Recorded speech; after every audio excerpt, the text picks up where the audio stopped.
അസ്സലാമു അലൈക്കും വറഹ്മത്തുള്ളാഹി വബറകാതുഹു. നമ്മുടെ ഈ ചാനലിൽ കൂടെ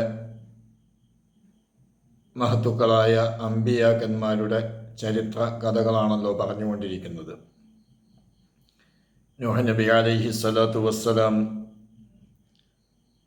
തൻ്റെ ജനതയോട് പറയുന്ന മുഴുവൻ ഉപദേശങ്ങളും അവർ തള്ളിക്കളയുകയും അവരുടെ ധിക്കാരം വർദ്ധിച്ചു കൊണ്ടിരിക്കുകയും ചെയ്യുകയാണ്. അവർ നൂഹ് നബി അലൈഹി സ്വലാത്തു വസ്സലാമുവിനെ ഏതൊക്കെ നിലക്ക് പരിഹസിക്കാൻ കഴിയുമോ ആ നിലക്കൊക്കെ പരിഹസിച്ചു കൊണ്ടിരിക്കുകയാണ്. ആ സമയത്ത് ധിക്കാരത്തോടുകൂടി അവർ നൂഹ് നബി അലൈഹി സ്വലാത്തു വസ്സലാമിനോട് ചോദിച്ചു, നീ കുറേ വർഷമായി നിന്റെ റബ്ബ് ഞങ്ങളെ ശിക്ഷിക്കുമെന്നും ശിക്ഷ വരാൻ അടുത്തിട്ടുണ്ടെന്നും അതുകൊണ്ട് തൗബ ചെയ്യണമെന്നൊക്കെ പറയുന്നുണ്ടല്ലോ. കുറേ വർഷമായി പറയാൻ തുടങ്ങിയിട്ട് ഇനിയെങ്കിലും ഒന്നത് കൊണ്ടുവരൂ, ഞങ്ങളൊന്ന് കാണട്ടെ, നിനക്ക് കഴിയുമെങ്കിൽ എത്രയും പെട്ടെന്ന് കൊണ്ടുവരാൻ നോക്കുക എന്ന് പറഞ്ഞുകൊണ്ട് പരിഹസിക്കാൻ തുടങ്ങി. ആ സമയത്ത് നൂഹ് നബി അലൈഹി സ്വലാത്തു വസ്സലാം അവരോട് പറഞ്ഞു, ശിക്ഷ ഇറക്കുന്നത് അള്ളാഹുവാണ്. അത് ഇറക്കിക്കഴിഞ്ഞാൽ ഒരു കാരണവശാലും നിങ്ങൾക്കതിനെ തടുത്തു നിർത്താൻ സാധ്യമല്ല. അതുകൊണ്ട് ശിക്ഷ അള്ളാഹു തആല ഇറക്കുന്നതിന് മുമ്പ് നിങ്ങൾ അള്ളാഹുവിലേക്ക് തൗബ ചെയ്ത് ഖേദിച്ച് മടങ്ങുകയും അള്ളാഹുവിനെ ആരാധിക്കുകയും മറ്റുള്ള വിഗ്രഹ ആരാധനകളെ ഉപേക്ഷിക്കുകയും ചെയ്യലായിരിക്കും നിങ്ങൾക്ക് നല്ലത് എന്ന് പറഞ്ഞപ്പോൾ നൂഹ് നബി അലൈഹി സ്വലാത്തു വസ്സലാമിന് ഒരു വഹി വരികയാണ്. എന്താണ് വഹിയിൽ പറയുന്നത്? ഇതുവരെയും വിശ്വസിച്ച ആളുകൾ വിശ്വസിച്ചെന്നും ഇനി ആരും വിശ്വസിക്കാൻ പോകുന്നില്ലെന്നും അതുകൊണ്ട് വിശ്വസിക്കാത്തവരുടെ കാര്യം ഓർത്തുകൊണ്ട് പ്രയാസപ്പെടുകയോ ദുഃഖിക്കുകയോ വിഷമിക്കുകയോ ചെയ്യേണ്ടതില്ലെന്നും നാം നിർദ്ദേശിക്കുന്നതനുസരിച്ച് ഒരു കപ്പൽ എത്രയും പെട്ടെന്ന് നിർമ്മാണം പൂർത്തിയാക്കണമെന്നും നൂഹ് നബി അലൈഹി സ്വലാത്തു വസ്സലാമിന് വഹി വന്നു. അങ്ങനെ ലോക ചരിത്രത്തിൽ കേട്ടുകേൾവി പോലുമില്ലാത്ത കപ്പലിന് തുടക്കം കുറിക്കുകയാണ്. കപ്പൽ നിർമ്മിക്കാനുള്ള തുടക്കം കുറിച്ചു. നൂഹ് നബി അലൈഹി സ്വലാത്തു വസ്സലാം ആണികളും പലകകളും ഒക്കെ ഒരുമിച്ച് കൂട്ടി ഒരു കരയിൽ വെച്ചുകൊണ്ട് കപ്പൽ നിർമ്മാണം നടത്തിക്കൊണ്ടിരിക്കുന്നതിനിടയിൽ ചുറ്റുഭാഗത്തും തടിച്ചുകൂടിക്കൊണ്ട് നൂഹ് നബി അലൈഹി സ്വലാത്തു വസ്സലാമുവിനെ ഈ ജനങ്ങൾ പരിഹസിക്കുകയാണ്.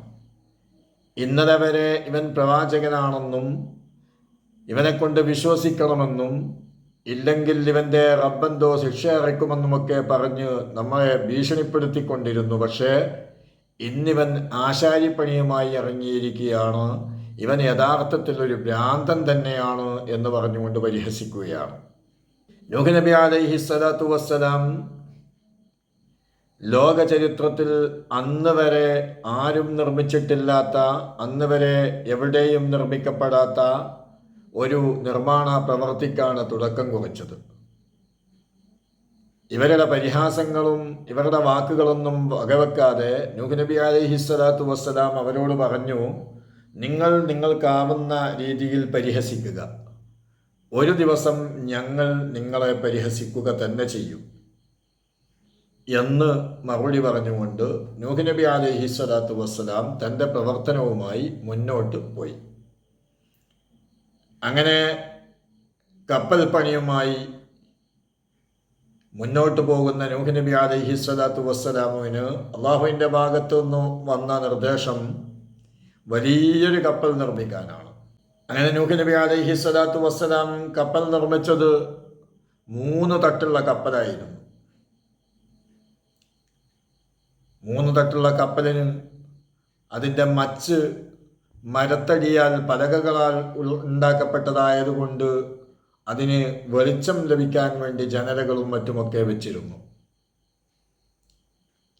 ഏകദേശം 19 മാസം കൊണ്ട് കപ്പൽ നിർമ്മാണം പൂർത്തിയായി. 19 മാസം കഴിഞ്ഞു. ഒരു വെള്ളിയാഴ്ച ദിവസം, ജുമഅയുടെ ദിവസം കപ്പൽ നിർമ്മാണം പൂർത്തിയായി. അതിൻ്റെ ശേഷം അല്ലാഹു തആല നിർദ്ദേശിച്ച അനുസരിച്ച് കപ്പലിൻ്റെ 1-ാം തട്ടിൽ ഒരു വർഷത്തേക്കുള്ള ഭക്ഷണ സാധനങ്ങളും അതിൻ്റെ സാമഗ്രികളും ഒക്കെ നിറയ്ക്കുകയും 3-ാം തട്ടിൽ ലോകത്തുള്ള മുഴുവൻ ജീവികളിൽ നിന്നും ഓരോ ഇണകളെ നിറയ്ക്കുകയും ചെയ്തു. ഇതൊക്കെ കണ്ടപ്പോഴും ഈ വിഗ്രഹ ആരാധകർ നൂഹ് നബി അലൈഹിസ്സലാത്തു വസ്സലാമിനെ പരിഹസിക്കുകയാണ്. വലിയൊരു കപ്പലുണ്ടാക്കിയിട്ട് എന്തേ വെള്ളത്തിലേക്ക് ഇറക്കാത്തത്? ഇത് വെള്ളത്തിലാണോ കരയിലാണോ ഓടുന്നത് എന്നൊക്കെ ചോദിച്ചുകൊണ്ട് പരിഹസിക്കാൻ തുടങ്ങി. ആ സമയത്ത് നൂഹ് നബി അലൈഹിസ്സലാത്തു വസ്സലാം അള്ളാഹുവിനോട് ചോദിച്ചു, റബ്ബേ, കപ്പൽ പണി പൂർത്തിയായി കഴിഞ്ഞു, എല്ലാ ഒരുക്കങ്ങളും നടത്തിയിട്ടുണ്ട്, നീ അറിയിച്ച എല്ലാ ഒരുക്കങ്ങളും നടത്തി കഴിഞ്ഞു.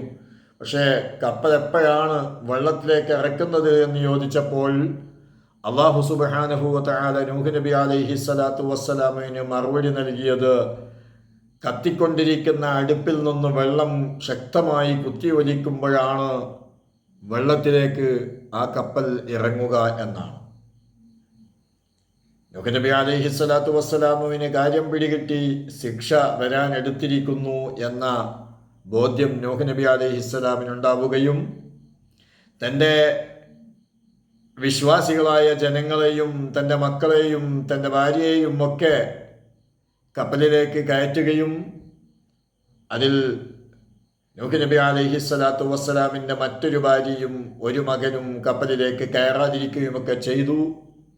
കുറച്ചാളുകൾ ഒരു അടുപ്പിൽ തീ കത്തിച്ചുകൊണ്ട് കപ്പലിൽ കയറുന്നതിന് മുമ്പ് അല്പം റൊട്ടി ഉണ്ടാക്കുകയായിരുന്നു. അങ്ങനെ റൊട്ടികൾ ഉണ്ടാക്കി ഏകദേശം കുറച്ച് ആകുമ്പോഴേക്ക് തന്നെ ആ കത്തിക്കൊണ്ടിരിക്കുന്ന അടുപ്പിൽ നിന്നതാ വെള്ളം ഉറവ പൊട്ടുന്നു. ഇത് കണ്ട ഉടനെ ഈ റൊട്ടി ഉണ്ടാക്കുന്നവരൊക്കെ ഓടി കപ്പലിലേക്ക് കയറി. പിന്നെ നോക്കുമ്പോൾ വെള്ളത്തിൻ്റെ വലിയൊരു കുതിച്ചു ചാട്ടമായിരുന്നു. കുത്തിയൊലിക്കുന്ന വെള്ളം, ആർക്കും രക്ഷപ്പെടാൻ വഴിയില്ലാത്ത രൂപത്തിൽ വെള്ളം എല്ലാ സ്ഥലത്തും നിറഞ്ഞുപോയി. എത്ര വലിയ നീന്തമറിയുന്നവനിക്കും രക്ഷപ്പെടാനുള്ള വഴിയില്ല. അതിനിടയിൽ കൂടെ കൻആൻ എന്ന് പറയുന്ന മകനിങ്ങനെ ഓടിപ്പോകുമ്പോൾ നൂഹ് നബി അലൈഹിസ്സലാത്തു വസ്സലാം ആ മകനെ വിളിച്ചു, മോനെ, ഇതിലേക്ക് കയറി രക്ഷപ്പെട്ടുകൊള്ളുക. അപ്പോൾ അവൻ പറഞ്ഞത്, എത്ര വലിയ വെള്ളം വന്നാലും ഞാൻ മലയുടെ മുകളിൽ കയറി രക്ഷപ്പെട്ടുകൊള്ളും, അത്ര പോലും നിങ്ങളുടെ കപ്പലിലേക്ക് കയറാൻ താല്പര്യമില്ല എന്നായിരുന്നു. നൂഹ് നബി അലൈഹിസ്സലാത്തു വസ്സലാം അടക്കം 80ഓളം ആളുകൾ കയറിയ കപ്പൽ അത് അള്ളാഹുവിൻ്റെ സംരക്ഷണത്തിൽ ഇങ്ങനെ വെള്ളത്തിൻ്റെ മുകളിൽ കൂടെ പോയിക്കൊണ്ടിരിക്കുകയാണ്. മറ്റെല്ലാ സാധനങ്ങളും വെള്ളത്തിൻ്റെ അടിയിലേക്ക് മുങ്ങിത്താഴ്ന്നു കഴിഞ്ഞു. അള്ളാഹുവിൻ്റെ സംരക്ഷണത്തിൽ സഞ്ചരിച്ചു കൊണ്ടിരിക്കുന്ന ഈ കപ്പലല്ലാതെ മറ്റൊരു കെട്ടിടങ്ങളോ മറ്റൊരു ജീവജാലങ്ങളോ ഒന്നും തന്നെ വെള്ളത്തിന് മുകളിലില്ല. എല്ലാം വെള്ളത്തിലേക്ക് മുങ്ങിത്താഴ്ന്നിരിക്കുന്നു. ഈ സമയത്ത് ഈ കപ്പലിൽ ഒരാൾ കൂടെ ഉണ്ടായിരുന്നു. ആരാണെന്നറിയുമോ? കപ്പലിലേക്ക് കയറ്റപ്പെട്ട ജീവികളുടെ കൂട്ടത്തിൽ ഒരു കഴുതയുടെ വാല് പറ്റിപ്പിടിച്ചുകൊണ്ട് ലഅനത്താക്കപ്പെട്ട ഇബ്ലീസ് ലഅനത്തുല്ലാഹി അലൈഹിം കയറി രക്ഷപ്പെട്ടിരുന്നു. ആ കപ്പലിൽ കയറിയിട്ടാണ് ഇബ്ലീസ് അടക്കം രക്ഷപ്പെട്ടത്.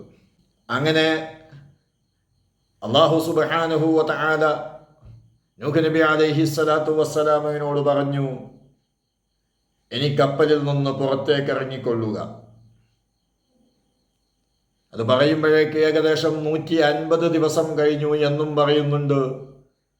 അതല്ല, 1 വർഷം കഴിഞ്ഞിട്ടുണ്ട് എന്നും പറയപ്പെടുന്നുണ്ട്.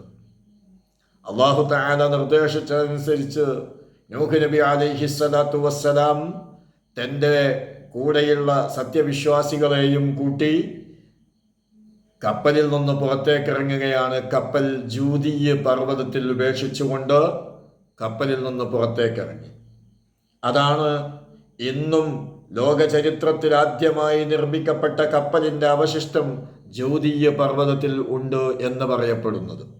അങ്ങനെ കപ്പലിൽ നിന്നിറങ്ങി വീണ്ടും ഏകദേശം 10-60 വർഷത്തോളം നൂഹ് നബി അലൈഹിസ്സലാത്തു വസ്സലാം ജീവിച്ചു.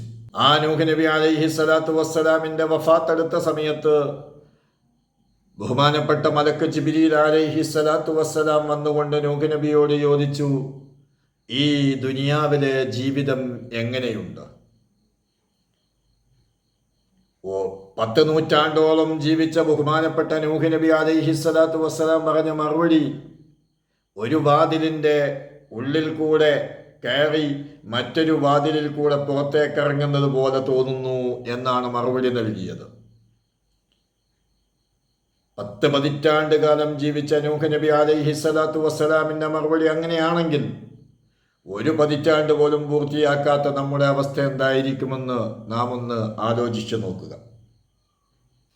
ബഹുമാനപ്പെട്ട നൂഹ് നബി അലൈഹിസ്സലാത്തു വസ്സലാം ഷെയ്ഖുൽ അംബിയാ എന്നും രണ്ടാം ആദം എന്നുമൊക്കെ അറിയപ്പെടുന്ന പ്രവാചകനാണ്. ആ പ്രവാചകന്റെ മഹത്വം കൊണ്ട്, അവിടുത്തെ ബറക്കത്ത് കൊണ്ട് നമ്മുടെ ജീവിതം അല്ലാഹു സംശുദ്ധമാക്കി മാറ്റിത്തരുമാറാവട്ടെ. ആ പ്രവാചകനോടൊപ്പം സ്വർഗീയ ലോകത്ത് ഒരുമിച്ച് കൂടാൻ നമുക്ക് അല്ലാഹു ഭാഗ്യം പ്രദാനം ചെയ്യുമാറാവട്ടെ എന്ന് നമുക്ക് പ്രാർത്ഥിക്കാം. ഇൻഷാ അല്ലാഹ് തുടർന്നുള്ള ദിവസങ്ങളിൽ മറ്റുള്ള അമ്പിയാക്കന്മാരുടെ കഥകൾ നമുക്ക് കേൾക്കാം എന്നോർമ്മപ്പെടുത്തി അസ്സലാമു അലൈക്കും വറഹ്മത്തുള്ളാഹി വബറകാതുഹു.